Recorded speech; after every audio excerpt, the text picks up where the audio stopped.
नमस्कार साथीहरू, आशिक info YouTube च्यानलमा तपाईँलाई हार्दिक स्वागत छ।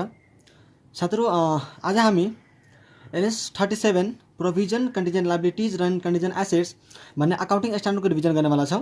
योभन्दा पहिला हामी NS कुनको रिभिजन गरेका थियौँ, NS17 लिजको चाहिँ रिभिजन गरेका थियौँ र आज हामी NS37 को रिभिजन गर्नेवाला छौँ। र यो अकाउन्टिङ स्ट्यान्डर्ड तपाईँको अकाउन्ट्सको लागि र अडिटको लागि उत्तिकै इम्पोर्टेन्ट हुन्छ है। सो हामी एकदम मजाले यसको चाहिँ रिभिजन गर्नेछौँ, ठिक छ। र तपाईँहरू चाहिँ एकदम ध्यान दिएर चाहिँ सुन्नुहुन्छ, ठिक छ। अब टाइम वेस्ट नगरिकन हामी चाहिँ NS37 को रिभिजन स्टार्ट गरौँ, ठिक छ।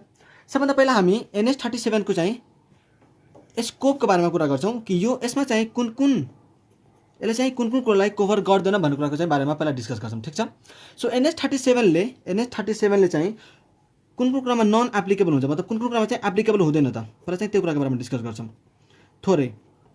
नन एप्लिकेबिलिटी यदि हेर्नुहुन्छ भने NS37 को फर्स्टमा तपाईँ हेर्नुहुन्छ भने फाइनेन्शियल इन्स्ट्रुमेन्टमा तपाईँको NS37 चाहिँ लागू हुँदैन। फाइनेन्शियल इन्स्ट्रुमेन्टमा तपाईँको NS37 चाहिँ लागू हुँदैन। त्यस्तै तपाईँको एक्जिक्युटिभ कन्ट्र्याक्टको केसमा पनि तपाईँको NS37 लागू हुँदैन। एक्जिक्युटिभ कन्ट्र्याक्टको केसमा पनि तपाईँको NS37 लागू हुँदैन। तर वनरस कन्ट्र्याक्ट छ भने यसमा चाहिँ लागू हुन्छ है। वनरस कन्ट्र्याक्ट छ भने NS37 को प्रोभिजन चाहिँ लागू हुन्छ। फेरि अब तपाईँ भन्नुहुन्छ कि वनरस कन्ट्र्याक्ट भनेको चाहिँ कस्तो हो त? वनरस कन्ट्र्याक्ट भनेको त्यस्तो खालको कन्ट्र्याक्ट जहाँ चाहिँ तपाईँको एक्सपेक्टेड इनफ्लो आउटफ्लो भन्दा चाहिँ कम हुन्छ है। वनरस कन्ट्र्याक्ट भनेको त्यस्तो कन्ट्र्याक्ट जहाँ चाहिँ तपाईँको एक्सपेक्टेड इनफ्लो तपाईँको आउटफ्लो भन्दा बढी हुन्छ। जस्तै तपाईँले एउटा चाहिँ रेन्ट होइन, एउटा तपाईँ ए हुनुहुन्छ होइन, तपाईँ बीबाट चाहिँ एउटा के गर्नु भन्दाखेरि रुम चाहिँ रेन्टमा लिनुभएको थियो है, रुम चाहिँ रेन्टमा लिनुभएको थियो। र के भयो भन्दाखेरि बिचमा चाहिँ जस्तै यही इक्जाम्पल लिउँ न, बिचमा चाहिँ के भयो, कोरोनाको टाइम आइदियो। अब कोरोनाको टाइम आइदियो भने के तपाईँले बिजनेस त तपाईँले गर्न सक्नु भएन, तर तपाईँले जुन रुम रेन्टमा लिनुभएको थियो नि त्यसको चाहिँ तपाईँले रेन्ट चाहिँ तिरिराख्नु पऱ्यो कि, रेन्ट त तपाईँ दिनै पऱ्यो होइन। अब यो रेन्टको चाहिँ कन्ट्र्याक्ट गरे पनि क्यान्सल गरे पनि के तपाईँले रेन्ट तिर्नु पर्दैन? पर्छ भनेपछि त्यहाँबाट आउने के पनि छैन, तर तिर्ने चाहिँ धेरै छ। त्यही भएर त्यस्तो कन्ट्र्याक्टलाई के भन्छ हामीले? वनरस कन्ट्र्याक्ट भनेर भन्छौँ। त्यसलाई चाहिँ हामीले वनरस कन्ट्र्याक्ट भनेर भन्छौँ। यसमा पनि वनरस कन्ट्र्याक्टमा चाहिँ फेरि NS37 एप्लिकेबल हुन्छ, तर एक्जिक्युटिभ कन्ट्र्याक्टमा चाहिँ फेरि तपाईँको लागू हुँदैन। एक्जिक्युटिभ कन्ट्र्याक्टमा चाहिँ जहाँ दुईवटा पार्टीले आफ्नो गर्नुपर्ने काम चाहिँ दुईवटा पार्टीले पर्फर्म गरेन, ठिक छ। त्यस्तै अरू स्ट्यान्डर्डद्वारा चाहिँ कभर भएको छ भने त्यहाँ पनि यो लागू हुँदैन। दोज कभर्ड बाई अदर एनएसएज, ठिक छ। अरू अकाउन्टिङ स्ट्यान्डर्ड चाहिँ कभर गरेको छ भने त्यसलाई पनि यो गर्दैन। दोज कभर्ड बाई अदर एनएसएज, ठिक छ। दोज कभर्ड बाई अदर एनएसएज, जस्तै NS11 भयो होइन, NS12 भयो, NS19 भयो, NS17 भयो र NFRS 4 भयो। सो अरू अकाउन्टिङ स्ट्यान्डर्डले जुन कुरालाई चाहिँ गर्छ नि, कभर गर्छ नि, त्यो कुरालाई चाहिँ फेरि NS37 ले कभर गर्दैन। मतलब NS37 को सिम्पली बुझ्ने भने जहाँ कुनै अकाउन्टिङ स्ट्यान्डर्ड लागू हुँदैन नि हो त्यो केसमा गएर मात्रै NS37 चाहिँ लागू हुन्छ, सिम्पली। अब हामी यसमा त अब प्रोभिजन कन्टिजेन्टहरूका कुराहरू छन्, तर त्यो बुझ्नुभन्दा पहिला चाहिँ हामी केही इम्पोर्टेन्ट टर्म्सहरूका पहिला बुझ्छौँ। अनि त्यो इम्पोर्टेन्ट टर्म्स बुझिसकेपछि बल्ल हामी यसको चाहिँ मेन प्रोभिजनतिर जान्छौँ, ठिक छ। त मैले यहाँ लेखेँ इम्पोर्टेन्ट टर्म्स भनेर होइन, र पहिला हामी यो इम्पोर्टेन्ट टर्म्स चाहिँ डिस्कस गर्छौँ, अनि त्यसपछि बल्ल हामी मेन अकाउन्टिङतिर चाहिँ जान्छौँ, ठिक छ। इम्पोर्टेन्ट टर्म्स, अब यो इम्पोर्टेन्ट टर्म्समा तपाईँले बुझ्नु के पर्नुहुन्छ भन्दाखेरि पहिला तपाईँ एउटा बुझ्नुहुन्छ अब्लिगेसन। अब्लिगेसन चाहिँ केलाई भन्छ त? पहिला चाहिँ तपाईँ बुझ्नुहुन्छ अब्लिगेसन। अब अब्लिगेसनको कुरा गर्ने हो भने अब्लिगेसन सिम्पली तपाईँ के बुझ्नुहोस् भन्दाखेरि तपाईँले केही कुरा गर्ने प्रोमिस गर्नुभएको छ भने त्यसलाई हामी अब्लिगेसन भन्छौँ। सिम्पल, एकदम सिम्पल भाषा हामी बुझ्छौँ। यदि तपाईँ केही कुरा गर्ने प्रोमिस गर्नुभएको छ भने त्यसलाई चाहिँ हामी के भन्छौँ? अब्लिगेसन भन्छौँ, ठिक छ। चाहे त्यो प्रोमिस लको कारणले होस्, ठिक छ, चाहे त्यो प्रोमिस लको कारणले होस्, चाहे त्यो ड्युटीको कारणले होस्, त्यो यदि प्रोमिस गर्नुभएको छ भने त्यो चाहिँ तपाईँको के हुन्छ? अब्लिगेसन हुन्छ। जस्तै मैले चाहिँ तपाईँलाई प्रोमिस गरेँ कि म तपाईँलाई 10,000 रुपियाँ दिन्छु भनेर प्रोमिस गरेँ भने यो त मैले आफ्नो होइन, यो चाहिँ कानुन लद्वारा चाहिँ मेरो भयो, प्रोमिस गरियो। सो लद्वारा मैले यदि प्रोमिस गरेको छु कि मैले चाहिँ तपाईँलाई 10,000 रुपियाँ दिन्छु भनेर, सो त्यो 10,000 चाहिँ मेरो लागि के हुन्छ? अब्लिगेसन हुन्छ, ठिक छ। सो अब्लिगेसन भनेको के भयो, तपाईँले केही कुरा गर्ने प्रमिस गर्नुभयो भने त्यो चाहिँ तपाईँको अब्लिगेसन हुन्छ। चाहे त्यो प्रमिस लको कारणले एराज भएको होस्, चाहे त्यो ड्युटीको कारणले एराज भएको होस्, फरक परेन। अब्लिगेसन चाहिँ प्रमिस गर्यो पुग्यो। सेकेन्डमा हेर्नुहुन्छ भने पर्जेन्ट अब्लिगेसन र अब अब्लिगेसन हामी बुझ्यौँ, अब हामी बुझ्छौँ पर्जेन्ट अब्लिगेसन र पोसिबल अब्लिगेसन। ठिक छ, एउटा चाहिँ पर्जेन्ट अब्लिगेसन र अर्को चाहिँ एउटा पोसिबल अब्लिगेसन, यही ठिक छ। यो दुईवटा चाहिँ पहिले सँगसँगै बुझौँ अनि त्यसपछि हामी चाहिँ लायबिलिटीको मिनिङ बुझ्छौँ। सो पहिला पोसिबल अब्लिगेसन, पर्जेन्ट अब्लिगेसन र पोसिबल अब्लिगेसन। पर्जेन्ट अब्लिगेसन भनेको त्यस्तो खालको अब्लिगेसन जहाँ चाहिँ तपाईँको है, पर्जेन्ट अब्लिगेसन भनेको त्यस्तो खालको अब्लिगेसन जहाँ तपाईँको केही कुरा हुने चान्स बढी हुन्छ नहुने भन्दा, केही कुरा हुने चान्स बढी हुन्छ नहुनु भन्दा, त्यतिखेर चाहिँ हामी त्यसलाई पर्जेन्ट अब्लिगेसन भन्छौँ। जस्तै मैले तपाईँबाट 1 लाखको सामान किने हैन, 1 लाखको सामान किने भने मलाई 1 लाख रुपियाँ पे गर्नै पर्ने छ, हो कि हैन, पे गर्नै पर्ने छ, पुरै सर्टेनिटी छ कि म तपाईँलाई चाहिँ पैसा पे गर्छु नै भनेपछि यहाँ त तपाईँ के देख्नुभयो कि पैसा तिर्ने चान्स नतिर्ने भन्दा चाहिँ एकदमै कम छ हैन, एकदमै कम छ भनेपछि त्यसलाई हामी के भन्छौँ, पर्जेन्ट अब्लिगेसन भन्छौँ। ठिक छ। त्यस्तै एउटा छ पोसिबल अब्लिगेसन। पोसिबल अब्लिगेसन भनेको चाहिँ यहाँ तपाईँको के हुन्छ, अब्लिगेसन पुरा गर्ने प्रोबाबल चाहिँ हुँदैन, अब्लिगेसन पुरा गर्ने चाहिँ प्रोबाबिलिटी हुँदैन। मतलब यो म गर्दिनँ या त म यसलाई चाहिँ पेमेन्ट गर्दिनँ भन्ने कुरा चाहिँ तपाईँको इन्टेन्सन छ भन्ने, त्यस्तो केसमा चाहिँ हैन, या त पेमेन्ट नै नगर्ने इन्टेन्सन छ हैन, त्यो केसमा चाहिँ हामी त्यसलाई के भन्छौँ, पोसिबल अब्लिगेसन भनेर भन्छौँ। ठिक छ, यो पनि तपाईँले बुझ्नुभयो। अब फोर्थमा लेख्छु मैले लायबिलिटी। अब मैले सुरुमा चाहिँ तपाईँलाई पर्जेन्ट अब्लिगेसन र पोसिबल अब्लिगेसनको चाहिँ मिनिङ किन बुझाएँ भन्दाखेरि, किनकि लायबिलिटी चाहिँ तपाईँको के हुन्छ भन्दा पर्जेन्ट अब्लिगेसनमा पर्छ। लायबिलिटी चाहिँ तपाईँको के हो, पर्जेन्ट अब्लिगेसनमा पर्छ। किनकि लायबिलिटी तपाईँले पे गर्नै पनि हुन्छ, त्यहाँ त सर्टेनिटी हो पुरै पे गर्ने, मतलब लायबिलिटी पे गर्ने चान्स बढी हुन्छ नपे गर्ने भन्दा हैन। त्यही भएर चाहिँ यो के हो, एउटा पर्जेन्ट अब्लिगेसन हो है, पर्जेन्ट अब्लिगेसन हो। र हामी एउटा कुरा के ध्यान दिन्छौँ भन्दा कि लायबिलिटीमा पर्जेन्ट अब्लिगेसन प्लस पास्ट इभेन्ट, त्यो लायबिलिटी चाहिँ फेरि कुनै पास्ट इभेन्टको कारणले गर्दाखेरि चाहिँ त्यो लायबिलिटी एराज हुनुपर्छ, प्लस रिसोर्सेसको चाहिँ आउटफ्लो हुनुपर्छ, आउटफ्लो अफ रिसोर्सेस। यो कुरा चाहिँ तपाईँ याद राख्नुहुन्छ, आउटफ्लो अफ रिसोर्सेस। अब मैले यहाँ लायबिलिटीको चाहिँ अब ट्रिटमेन्ट नै गरिदिन्छु, यसको मिनिङ पनि बुझौँ र यसलाई चाहिँ रिकर्ड कतिखेर गर्ने भन्ने कुरा पनि हामी क्लियरै हौँ है त। लायबिलिटी मैले के भने, लायबिलिटी चाहिँ एउटा के हो, पर्जेन्ट अब्लिगेसन हो। पर्जेन्ट अब्लिगेसन भन्ने बित्तिकै तपाईँ यहाँसँग अब तपाईँ मिनिङ लिङ्क गर्न सक्नुहुन्छ। पर्जेन्ट अब्लिगेसन हो प्लस पास्ट इभेन्ट चाहिँ हुनुपर्छ। यो पर्जेन्ट जुन अब्लिगेसन मेरो आएको हो आज, त्यो चाहिँ मेरो कुनै न कुनै पास्टको इभेन्टको कारणले गर्दाखेरि चाहिँ एराज भएको हुनुपर्छ, प्लस त्यो अब्लिगेसनको कारणले गर्दाखेरि चाहिँ मेरो कुनै न कुनै रिसोर्सेज आउटफ्लो हुनुपर्ने हुन्छ। जस्तै या त मलाई क्यास दिनुपर्ने हुनसक्छ, या त मलाई कुनै एसेटको आउटफ्लो हुनसक्छ। सो यो तीनवटा कन्डिसन यदि तपाईँको छ भने, यो तीनवटा कन्डिसन यदि तपाईँको सेटिस्फाई छ भने त्यो चाहिँ हाम्रो लागि के हुन्छ, लायबिलिटी हुन्छ, र त्यसलाई हामी लायबिलिटी बुक गर्छौँ। र एउटा कुरा यहाँ इम्पोर्टेन्ट के याद राख्नुहुन्छ भन्दाखेरि, यहाँ चाहिँ तपाईँको लायबिलिटी नि सर्टेन हुन्छ, यहाँ चाहिँ तपाईँको लायबिलिटी सर्टेन हुन्छ कि लायबिलिटी इज सर्टेन, मतलब यति अमाउन्ट मलाई तिर्नुपर्छ भन्ने कुरा चाहिँ तपाईँको के हुन्छ, पुरै डिटरमाइन्ड हुन्छन्, क्लियर हुन्छन्। जस्तै मैले तपाईँबाट 1 लाखको सामान किने भने के मैले तपाईँलाई 90,000 रुपियाँ तिर्छु भनेर भन्न सक्छु त? भन्न सक्दिनँ नि। मैले यसलाई 1 लाख रुपियाँ तिर्नुपर्छ किनकि किनेकै हो मैले 1 लाखमा भनेपछि त मैले 1 लाख रुपियाँ तिर्नु पऱ्यो नि त, होइन र? सो 1 लाखकै मेरो यदि ऊ छ भने यहाँ त लायबिलिटी सर्टेन छ नि त, यहाँ त लायबिलिटी सर्टेन छ हैन। सो त्यस्तो केसमा तपाईँ हैन के हुने भयो अब लायबिलिटीको केसमा, एउटा त पर्जेन्ट अब्लिगेसन, त्यो पर्जेन्ट अब्लिगेसन तपाईँको पास्ट इभेन्टको कारणले आएको हुनु पर्यो, प्लस मेरो केही न केही रिसोर्सेसको चाहिँ आउटफ्लो हुन्छ र यहाँ चाहिँ तपाईँको लायबिलिटी सर्टेन हुन्छ है। त्यतिखेर चाहिँ तपाईँले के गर्नुहुन्छ, लायबिलिटीको चाहिँ बुक गर्नुहुन्छ। अब यसको यदि इक्जाम्पलको कुरो गर्नुहुन्छ भने, जस्तै मैले एउटा कुरा भनिदिन्छु, डिभेन्चरको इक्जाम्पल तपाईँ लिन सक्नुहुन्छ। डिभेन्चरको इक्जाम्पल तपाईँ यहाँ लिन सक्नुहुन्छ। जस्तै डिभेन्चरको के हुन्छ, मलाई पछि गएर जस्तै सपोज मैले 5 सालको डिभेन्चर ल्याएको छु भने मैले 5 साल पछि चाहिँ यसलाई के गर्नुपर्ने हुन्छ, पे गर्नुपर्ने हुन्छ 5 साल पछि। त 5 साल पछि म यदि पे गर्छु त 5 साल पछि गएर मेरो के हुन्छ, लायबिलिटी एराज हुने हो। 5 साल पछि गएर मेरो पर्जेन्ट अब्लिगेसन उठ्छ। पर्जेन्ट अब्लिगेसन भनेको मेरो चाहिँ प्रमिस गरेको थियो जुन मैले पे गर्छु भनेर, त्यो चाहिँ अब मेरो एराज हुन्छ।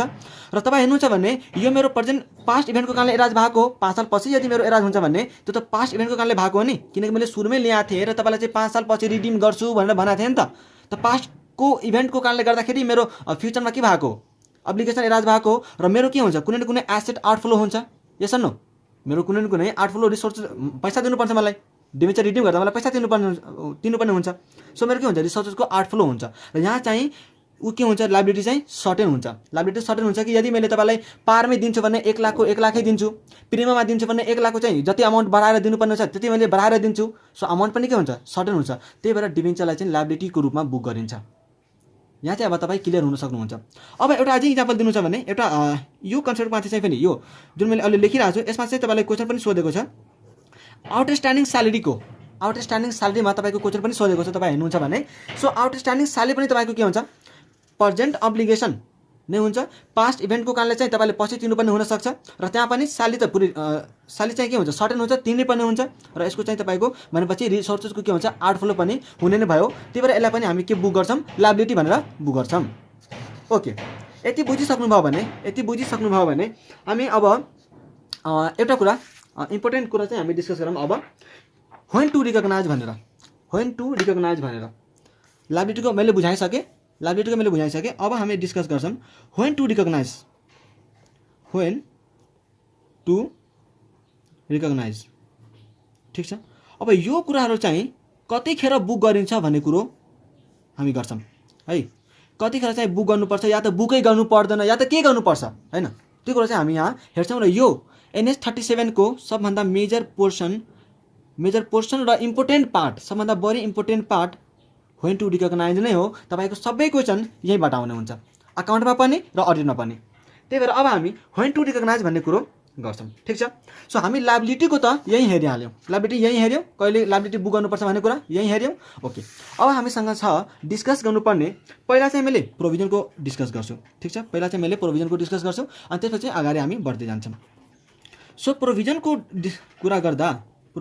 कुरा गर्ने बेला हामी के भन्छौँ भन्दाखेरि प्रोभिजन चाहिँ कतिखेर बुक गर्नु पर्यो भन्ने कुरा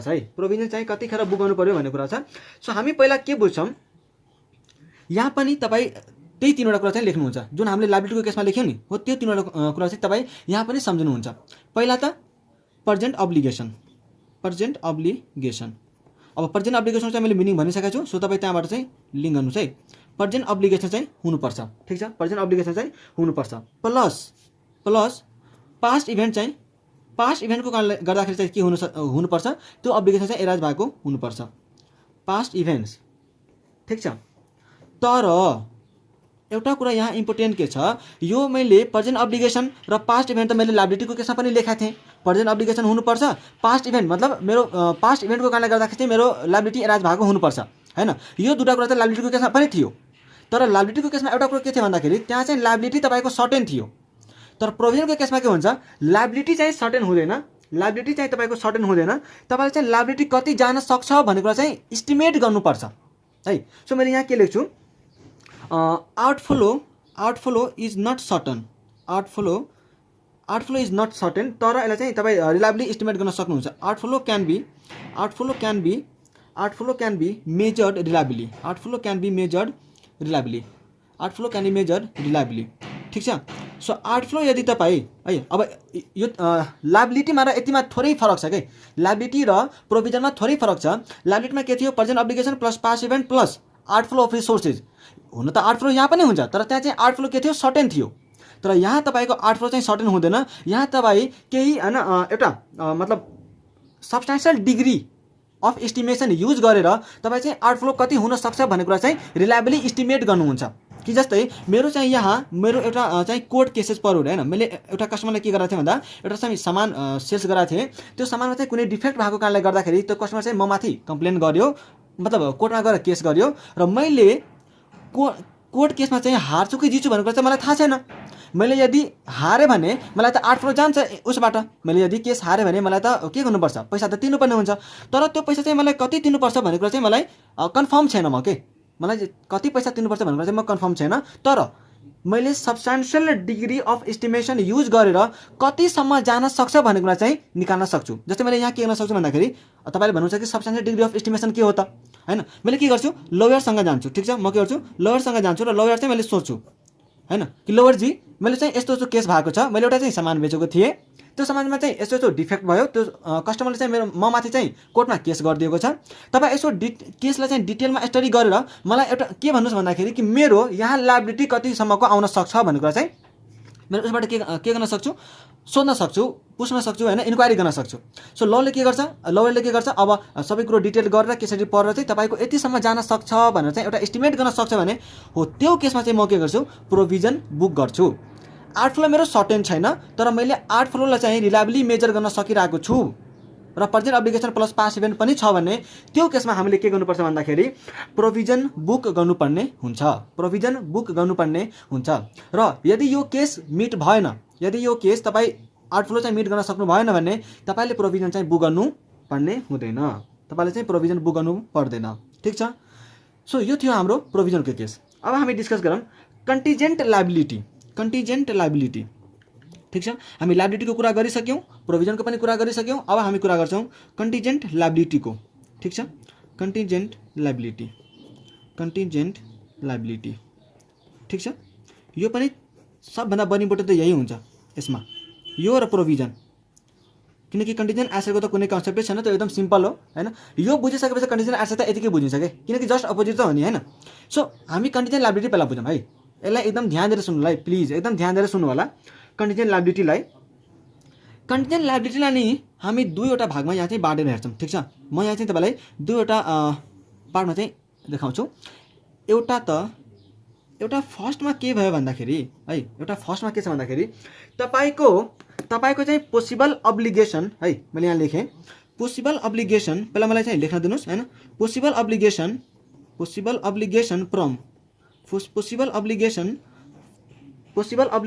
plus past event, possible obligation plus past event. यहाँ हेर्नुहुन्छ भने मैले प्रोभिजनमा चाहिँ प्रेजेन्ट अब्लिगेसन लेखेको थिएँ, लायबिलिटीमा मैले प्रेजेन्ट अब्लिगेसन लेखेको थिएँ, तर जहाँ चाहिँ कन्टिजेन्ट लायबिलिटी कुन लेखिरहेको छु, मैले पोसिबल अब्लिगेसन लेखिरहेको छु। मतलब मलाई चाहिँ पैसा तिर्नुपर्छ, मलाई चाहिँ पैसा तिर्नुपर्छ। पोसिबल अब्लिगेसनको मैले मिनिङ के भनेको थिएँ कि मलाई चाहिँ पैसा तिर्नुपर्छ, तर पैसा तिर्ने जुन चान्सेस छ नि त्यो चाहिँ एकदम थोरै छ कि हैन। जस्तै मेरो सेम ल इक्जाम्पल मैले यताको लिए, मैले एउटा चाहिँ सामान पठाएको थिएँ हैन, सामान बेचेको थिएँ, त्यो कस्टमर चाहिँ ममाथि के गर्यो, केस गर्यो। तर म एज अ म्यानेजमेन्ट के सोच्न थाल्यो भन्दाखेरि है यस्तो यस्तो कम्प्लेन त ममाथि त कति आउँछन् हैन, आएर आउँछन् यताउता हैन, मैले चाहिँ केही पैसा तिरेर रफादफा केसलाई चाहिँ रफादफा गरिदिन्छु भनेर भन्छ भने त त्यहाँ यतिकै देखिरहेको छ नि त कि तपाईँले चाहिँ पेमेन्ट गर्ने इन्टेन्सन छैन, या त पेमेन्ट गर्ने चान्स जुन छ त्यो चाहिँ एकदमै कम छ, हो कि होइन, यतिकै डिम्ड हो नि त। त्यही भएर मैले के भने भन्दाखेरि कि कन्टिजेन्ट लायबिलिटीमा चाहिँ एउटा possible obligation plus past event plus uncertain future event है, अनसर्टेन फ्युचर इभेन्ट्स। यो त लेख्नु अनसर्टेन फ्युचर इभेन्ट्स। यहाँ तपाईँ के हुन्छ भन्दाखेरि कि मेरो possible obligation uncertain future events है। पोसिबल अब्लिगेसन जुन चाहिँ मेरो पास्ट इभेन्टको कारणले गर्दाखेरि एराज भएको छ र यो कुरा मलाई हैन, यो अब्लिगेसन चाहिँ मलाई फुलफिल गर्नुपर्छ कि पर्दैन भन्ने कुरा चाहिँ एउटा अनसर्टेन फ्युचर इभेन्टमा डिपेन्ड छ है। यो कुरो चाहिँ मलाई पेमेन्ट गर्नुपर्छ कि पर्दैन भन्ने कुरा चाहिँ मेरो के छ, फ्युचर अनसर्टेन इभेन्टमा डिपेन्ड गर्छ, जुन इभेन्ट चाहिँ मेरो इन्टिटी, म चाहिँ इन्टिटी हो, सो मेरो कन्ट्रोलमा चाहिँ छैन। एकचोटि फेरि सुन्नु होला, पोसिबल अब्लिगेसन जुन चाहिँ मेरो पास्ट इभेन्टको कारणले एराज भएको हो र त्यो कुरा चाहिँ मलाई पे गर्नुपर्छ कि पर्दैन भन्ने कुरा चाहिँ अनसर्टेन फ्युचर इभेन्टमा डिपेन्ड छ है, अनसर्टेन फ्युचर इभेन्टमा डिपेन्ड छ र त्यो अनसर्टेन फ्युचर इभेन्ट चाहिँ मेरो कन्ट्रोलमा छैन भने म चाहिँ त्यसलाई के गर्छु, कन्टिजेन्ट लायबिलिटी भनेर देखाउँछु। सो एउटा केस यो भयो। अर्को केस यो केस चाहिँ अलि ध्यान दिएर सुन्नु, यहाँ मैले के लेख्छु है, यहाँ मैले लेख्छु प्रेजेन्ट अब्लिगेसन। यहाँ मैले के लेख्छु, प्रेजेन्ट अब्लिगेसन। तपाईँको के छ भन्दा प्रेजेन्ट अब्लिगेसन छ, मतलब पेमेन्ट गर्ने रिस्पोन्सिबिलिटी, मतलब पेमेन्ट गर्ने चान्सेस तपाईँको धेरै छ पेमेन्ट नगर्ने भन्दा। ठिक छ। प्रेजेन्ट अब्लिगेसन छ प्लस पास्ट इभेन्ट छ, present obligation plus past event छ। यो त ठिक छ। ल मैले के भने कि प्रेजेन्ट अब्लिगेसन पनि हो, पास्ट इभेन्ट पनि हो, तर मैले चाहिँ यदि मलाई त के थाहा छ भन्दाखेरि कि मलाई आर्ट फ्लो रिसोर्सेसको चाहिँ आर्ट फ्लो हुन्छ, तर कति हुन्छ भन्ने कुरा चाहिँ मैले डिटरमाइन नै गर्न सक्दिनँ।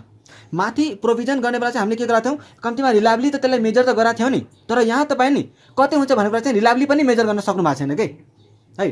लायबिलिटीमा त सर्टेन थियो, लायबिलिटीमा सर्टेन थियो, प्रोभिजनमा चाहिँ के थियो, एउटा रिलायबली चाहिँ मेजर गर्न सकिरहेको थियो, तर कन्टिजेन्ट लायबिलिटीमा चाहिँ तपाईँलाई आर्ट फ्लो चाहिँ तपाईँ मेजर नै गर्न सक्नुहुन्न। मेरो कति पैसा जान्छ या त मेरो रिसोर्सेसको चाहिँ आर्ट फ्लो कति हुन्छ भन्ने कुरा तपाईँ रिलायबली पनि मेजर गर्न सक्नु भएको छैन र तपाईँको सर्टेनिटी पनि छैन है। त यहाँ दुईवटा कुरा हुनसक्छ, एउटा outflow not probable, outflow not probable, या त आर्ट फ्लो हुन्छ कि हुँदैन भन्ने कुरा पनि थाहा छैन एक त हैन। पहिला त हुन्छ भन्ने कुरो कन्फर्म गर्नु पर्यो, तर यहाँ त के छ, outflow not probable, outflow not probable. पहिला त मेरो पछि गएर रिसोर्सेसको आर्ट फ्लो हुन्छ कि हुँदैन भन्ने कुरा पनि कन्फर्म छैन, र यदि आर्ट फ्लो हुन्छ भन्ने कुरा कन्फर्म भइसक्यो भने कति जान्छ भन्ने कुरा चाहिँ मैले निकाल्नै सकिरहन्न।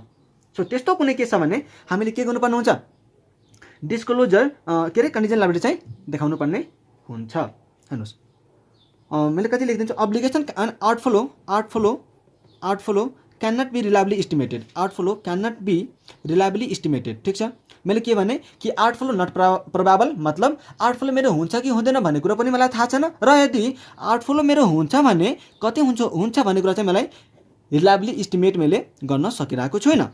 ठिक छ, सो रिलायबली इस्टिमेटेड। सो यो कुरो चाहिँ तपाईँले के गर्नुपर्ने हुन्छ, बुझ्नुपर्ने हुन्छ है। अब के गर्नु भन्दाखेरि अब हामी जाऊँ मैले यसलाई भनिदिएँ हैन, कन्टिजेन्ट लायबिलिटी डिस्क्लोज गर्नुपर्छ भन्ने कुरा मैले भने। अब हामी अगाडि जाऊँ एउटा टपिक छ कन्टिजेन्ट एसेट। लायबिलिटी चाहिँ तपाईँ बुझ्नुभयो होला हैन। कन्टिजेन्ट लायबिलिटीको जस्ट अपोजिट तपाईँले यदि गरिदिनुहुन्छ भने तपाईँको कन्टिजेन्ट एसेटको बनेर जान्छ। यहाँ के छ भन्दा हेर्नुहोस् है, एउटा कुरा के छ भन्दा नि तपाईँको अब्लिगेसन के अरे पेमेन्ट गर्ने बेला चाहिँ तपाईँको अब्लिगेसन हुन्थ्यो है, तपाईँको पेमेन्ट गरेर चाहिँ अब्लिगेसन हुन्थ्यो नि, तर यहाँ चाहिँ एसेट हो नि त, म त रिसिभ गर्छु, त रिसिभ गर्ने बेलामा के मेरो अब्लिगेसन हुन्छ, हुँदैन, मेरो कुनै अब्लिगेसन हुँदैन। पेमेन्ट गर्ने बेलामा चाहिँ मात्रै मेरो के हुन्छ, अब्लिगेसन हुन्छ, तर रिसिभ गर्ने केसमा चाहिँ मेरो अब्लिगेसन हुँदैन। सो यहाँ मैले के भन्छु भन्दाखेरि कि पोसिबल एसेट्स जुन चाहिँ मलाई पोसिबल एसेट्स ठिक छ, possible assets plus past event हैन, मलाई मेरो पास्टमा कुनै इभेन्ट भएको कारणले गर्दाखेरि फ्युचरमा गएर कुनै एसेट हैन आउन सक्छ, तर त्यो एसेट आउनु वा त नआउनु कुनै एउटा इभेन्ट हुनु वा त नहुनुमा डिपेन्ड छ, जुन इभेन्ट चाहिँ मेरो कन्ट्रोलमा छैन। सो त्यति छ भने त्यसलाई मैले के गर्छु, त्यो चाहिँ मेरो कन्टिजेन्ट एसेट भयो। एकचोटि फेरि सुन्नु होला, मेरो पास्टमा कुनै इभेन्ट भएको कारणले गर्दाखेरि मेरो फ्युचरमा यदि कुनै एसेट आउनु वा त नआउनु कुनै इभेन्टको हुनु वा त नहुनुमा डिपेन्ड छ भने त्यसलाई चाहिँ हामी कन्टिजेन्ट एसेट भन्छौँ, र त्यो इभेन्ट चाहिँ फेरि मेरो कन्ट्रोलमा छैन भने त्यसलाई चाहिँ हामी के भन्छौँ, कन्टिजेन्ट एसेट भन्छौँ। ठिक छ, अब यही एउटा कुरा के छ कि यदि तपाईँको रियलाइजेसन भर्चुअली सर्टेन छ, मतलब तपाईँले रियलाइजेसन मैले लेखेँ यहाँ, रियलाइजेसन इज भर्चुअली सर्टेन मतलब मेरो पैसा यो त आउँछ भन्ने कुरा यदि म पुरै कन्फर्म छु भने कि मैले त्यसलाई कन्टिजेन्ट एसेट भन्छु कि त्यो त मेरो एसेट हो नि, त्यसलाई बुक गर्ने नि त। जस्तै मैले कुनै मान्छेलाई चाहिँ सामान बेचेँ, त्यो मान्छेलाई सामान बेच्दा कि मैले अब सोच्छु कि पछि गएर यो मान्छेले मलाई पे गर्ला कि नगर्ला भन्ने कुराले सोचेर म त्यसलाई कन्टिजेन्ट एसेट मान्छु कि यो मान्छेबाट म पक्कै पनि पैसा पाउँछु नै भनेर त्यसलाई म गर्छु, बुक्स अफ अकाउन्टमा रेकर्ड गर्छु हो कि होइन। So realisation is virtually certain मेरो के हुन्छ, यसबाट रियलाइजेसन मेरो पक्कै आउँछ भने त्यतिखेर त मैले कन्टिजेन्ट एसेट भन्दिनँ नि त, त्यसलाई म के गर्छु, एसेट रिकग्नाइज गर्छु, रिकग्नाइज एसेट्स। ठिक छ, म त्यसलाई के गर्छु, एसेट रिकर्ड गर्छु नि है। तर यदि मेरो भर्चुअली सर्टेन छैन भने यही हुने भयो, कन्टिजेन्ट एसेट हुने भयो। सो कन्टिजेन्ट एसेटलाई हामी के गर्छौँ, जस्तै हामीले के भन्यौँ कि कन्टिजेन्ट लायबिलिटीलाई चाहिँ नोट्स टु अकाउन्टमा डिस्क्लोज गर्नुपर्ने हुन्छ हैन, कन्टिजेन्ट लायबिलिटीलाई नोट्स टु अकाउन्टमा चाहिँ डिस्क्लोज गर्नुपर्ने हुन्छ। त्यस्तै कन्टिजेन्ट एसेटलाई चाहिँ के गर्ने त, यसलाई के पनि नगर्ने। यो तपाईँको यदि भर्चुअली सर्टेन छैन, त्यो पेमेन्ट आउने रिसिभ हुने यदि तपाईँको भर्चुअली सर्टेन छैन भने यसलाई न त तपाईँ रिकग्नाइज गर्नुहोस्, मतलब डु नट रिकग्नाइज हैन, डोन्ट रिकग्नाइज, यसलाई रिकग्नाइज पनि गर्नुहुन्न, र डिस्क्लोज पनि गर्नुहुन्न। Do not disclose, don't disclose in notes to account. यसलाई चाहिँ तपाईँले नोट्स अकाउन्टमा डिस्क्लोज पनि गर्नु पर्दैन। यस, तर यदि तपाईँ चाहनुहुन्छ भने, यदि म्यानेजमेन्ट चाहन्छ भने डाइरेक्टर्सको रिपोर्टमा यसलाई चाहिँ देखाउन सक्छ, डाइरेक्टर्सको रिपोर्टमा यसलाई चाहिँ डिस्क्लोज गर्न सक्छ। यो तपाईँ बुझ्नुभयो? यो थियो हाम्रो कन्टिजेन्ट एसेटको केसमा। अब जुन हामी कुरा डिस्कस गर्न गइरहेछौँ त्यो कुरो चाहिँ सेकेन्ड इम्पोर्टेन्ट पार्ट हो। यो NS 37 को सेकेन्ड इम्पोर्टेन्ट पार्ट हो। यहाँ तपाईँ ध्यान दिएर सुन्नु होला, एकदम ध्यान दिएर सुन्नु होला है। यो केसलाई चाहिँ एकदम ध्यान दिएर सुन्नु होला। यसलाई चाहिँ मैले भन्छु other important areas, other important areas है त। ध्यान दिएर सुन्नुहुन्छ तपाईँहरू। Other important areas, other important areas है। यसलाई चाहिँ तपाईँ एकदम ध्यान दिएर सुन्नुहुन्छ। यो तपाईँको लागि एकदम इम्पोर्टेन्ट हुनसक्छ है, ठिक छ। अदर इम्पोर्टेन्ट एरियाज मैले एउटा यो वाला इम्पोर्टेन्ट भनेको थिएँ होइन, हाउ वेन टु रिकग्नाइज वाला। र अब चाहिँ मैले यसलाई इम्पोर्टेन्ट सेकेन्ड इम्पोर्टेन्ट भन्छु है। यो पनि इम्पोर्टेन्ट नै हो, यो पनि इम्पोर्टेन्ट नै हो। यहाँ मैले सुरु गरेँ होइन, सुरु गरेँ। सो मैले फर्स्टमा लेखेँ, मसँग 3वटा छ यस्तो होइन, हामीसँग 3वटा छ यस्तो डिस्कस गर्नुपर्ने। सो पहिला हामी के लेख्छौँ? पहिला हामी लेख्छौँ रिइम्बर्समेन्टको कुरो है, रिइम्बर्समेन्टको कुरो। जस्तै रिइम्बर्समेन्ट ठिक छ, रिइम्बर्समेन्टको कुरा यति मैले मात्रै लेखेँ होइन। अब तपाईँलाई चाहिँ भन्छु, मैले केस बुझिसकेपछि तपाईँ चाहिँ यो लेखेको बुझ्नुहुन्छ। यहाँ के भयो भन्दाखेरि नि कि मैले होइन, मैले के गरेको थिएँ, सपोज मैले के गरेको थिएँ, यसकै इक्जाम्पल लिउँ न, यसकै इक्जाम्पल लिउँ है। मैले एउटा कस्टमरलाई सामान बेचेको थिएँ, त्यो कस्टमरले के गर्यो, मलाई चाहिँ कोर्ट केस फाइल गरिदियो। र त्यसले गर्दाखेरि मैले होइन, मेरो के भयो, प्रेजेन्ट अब्लिगेसन पनि भयो। पास्ट इभेन्टको कारणले गर्दाखेरि चाहिँ मलाई त्यो प्रेजेन्ट अब्लिगेसन एराइज भएको हो। र मैले त्यो अमाउन्टलाई चाहिँ रिलायबली मेजर पनि गर्न सकिरहेको थिएँ भनेपछि मैले त्यसलाई चाहिँ के गरेँ होला, प्रोभिजन बुक गरेको हुनसक्छु। मैले त्यसलाई चाहिँ के गरेको हुनसक्छु, प्रोभिजन बुक गरेको हुनसक्छु। तर यहाँ एउटा कुरो के आयो भन्दाखेरि नि मैले के गर्छु, म चाहिँ सामान बेच्ने काम मात्रै गर्छु, तर त्यसलाई चाहिँ म्यानुफ्याक्चर अर्कै कुनै मान्छेबाट गराउँछु भने त्यो केसमा चाहिँ मैले के गर्न सक्छु। जस्तै यो ए भयो है, यो ए भयो र यो चाहिँ बी हो। सपोज यसले चाहिँ मार्केटिङ गर्ने काम मात्रै गर्छ, यसले चाहिँ मार्केटिङ गर्ने काम मात्रै गर्छ, तर सामानको चाहिँ के गरे म्यानुफ्याक्चरिङ चाहिँ बीले गर्छ। त यसले बीलाई के भनेको हुन्छ भन्दाखेरि, सुन मैले यदि सामान बेचेँ र म माथि कुनै केस आयो भने त्यो क्लेमको जुन मैले क्लेम चाहिँ पे गर्नुपर्ने हुन्छ नि, जुन क्लेम मैले पे गर्नुपर्ने हुन्छ त्यसको चाहिँ 50% तिमीले बियर गर्नुपर्ने छ। त्यसको क्लेम जुन मैले क्लेम पे गर्नुपर्ने हुन्छ त्यो क्लेमको चाहिँ 50% तिमीले बियर गर्नुपर्छ भनेर भनेको छ भने त लास्टमा बीबाट त पैसा आउने भयो 50%। त्यो केसमा के हुने भयो, 50% त उताबाट आउने भयो। सो जुन अमाउन्ट उताबाट तपाईँले पाउनुहुन्छ नि, यो अमाउन्ट जुन तपाईँ उताबाट पाउनुहुन्छ त्यसलाई चाहिँ तपाईँ के गर्नुहुन्छ भन्दाखेरि profit and loss अकाउन्टमा as a income भनेर चाहिँ बुक गर्नुहुन्छ। जुन अमाउन्ट तपाईँ उताबाट 50% पाउनुहुन्छ त्यो चाहिँ तपाईँ के गर्नुहुन्छ भन्दाखेरि एज एन इन्कम चाहिँ प्रफिट एन्ड लस अकाउन्टमा चाहिँ बुक गर्नुहुन्छ। त्यस्तै है, त्यस्तै अब जुन ब्यालेन्स सिटमा त म प्रोभिजन त देखाउँछु, ब्यालेन्स सिटमा त यो प्रोभिजन त देखाउँछु होइन। त प्रोभिजन देखाउने बेला सपोज मैले 1 लाखको प्रोभिजन देखाउनु पर्ने छ भने, सपोज मैले 1 लाखको प्रोभिजन देखाउनु पर्ने छ भने म यसबाट चाहिँ रिइम्बर्समेन्टको अमाउन्ट घटाइदिन्छु, र नेटमा मात्रै मैले के गर्नुपर्छ, नेटमा मैले के गर्नुपर्छ, मलाई चाहिँ यो सपोज मैले केही अमाउन्ट पाएँ त यो अमाउन्ट घटाएर अनि मलाई के गर्नुपर्ने हुन्छ भन्दाखेरि नेटमा प्रोभिजन देखाउनु पर्ने हुन्छ। ब्यालेन्स सिटमा चाहिँ मैले उबाट जुन पैसा पाउँछु नि त्यो अमाउन्ट चाहिँ घटाएर अनि मलाई चाहिँ नेट प्रोभिजन चाहिँ देखाउनु पर्ने हुन्छ ब्यालेन्स सिटमा। सो यसको केस यही हो, ठिक छ।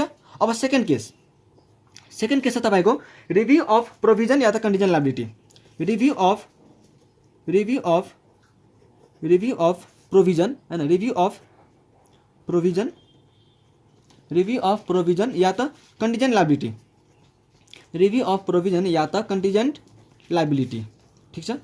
रिभ्यू अफ प्रोभिजन या त कन्टिजेन्ट लायबिलिटी यो के हो भन्दाखेरि जस्तै मैले सुरुमा यसकै इक्जाम्पल लिए, यसकै मैले के गरेको थिएँ भन्दाखेरि मैले प्रोभिजन चाहिँ बुक गरिसकेँ रे, मैले प्रोभिजन बुक गरिसकेँ त के मैले अब एकचोटि प्रोभिजन बुक गरिसकेपछि छोडिदिनु, यतिकै छोडिदिनु प्रोभिजन। यदि मैले सुरुमा एकचोटि बुक गरिसकेँ भने के मैले त्यो प्रोभिजनलाई यतिकै छोडिदिन्छु, होइन।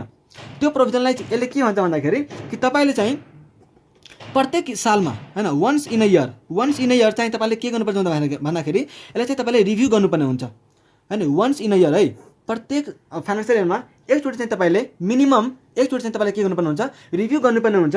र तपाईँले हेर्नुपर्ने हुन्छ कि वास्तवमा जुन कन्डिसन मेरो सुरुमा थियो त्यही कन्डिसन अहिलेसम्म छ कि केही चेन्ज आएको छ, त्यो चाहिँ हामीले हेर्नुपर्ने हुन्छ। सो हामी दुईवटा यसलाई पार्टमा हेर्छौँ है। इफ देयर इज चेन्ज, यदि तपाईँलाई के लाग्यो भन्दाखेरि होइन सुरुमा चाहिँ मैले प्रोभिजन बुक गर्ने ऊ थियो, मैले चाहिँ सुरुमा प्रोभिजन बुक गरेको थिएँ, तर अब अर्को वर्ष चाहिँ मैले यसो रिभ्यू गर्दा मैले के थाहा पाएँ भन्दाखेरि अब त मैले चाहिँ लाइबिलिटी त मेरो सर्टेन भयो।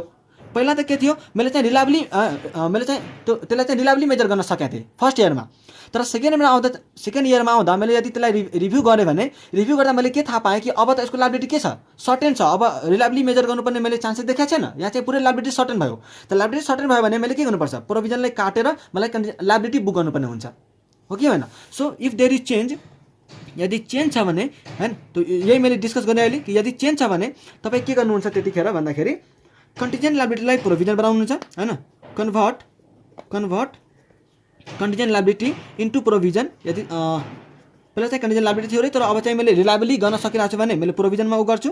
र अर्को कुरा मैले के भनेको थिएँ, अर्को एउटा के भनेको थिएँ कि प्रोभिजनलाई चाहिँ रिभर्स गरिदिनुहोस् हैन, जस्तो मैले भने नि अहिले चाहिँ तपाईँले प्रोभिजन देखाइराख्नु भएको थियो र अब चाहिँ लाइबिलिटी सर्टेन भयो भने तपाईँलाई त लाइबिलिटी देखाउनु पर्छ हो, त्यो केसमा हामीले के गर्छौँ, प्रोभिजनलाई रिभर्स गरिदिन्छौँ, रिभर्स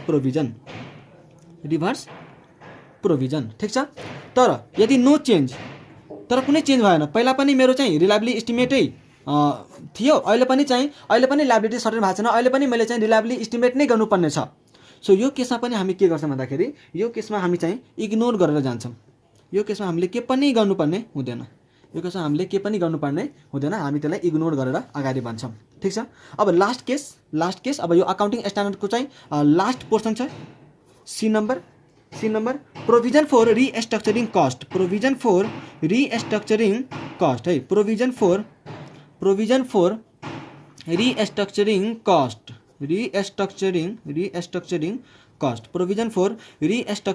कस्ट, सो अब हामी यो हेर्छौँ प्रोभिजन फर रिस्ट्रक्चरिङ कस्ट भनेको जस्तै जस्तै तपाईँ यसलाई एकदमै सिम्पली तरिकाले के बुझ्न सक्नुहुन्छ भन्दाखेरि कि कोरोना भाइरस आउनुभन्दा पहिला मान्छेहरू अर्कै तरिकाले बिजनेस गरिरहेको थियो, तर अब चाहिँ अर्कै तरिकाले बिजनेस गर्न थालेछन् हैन।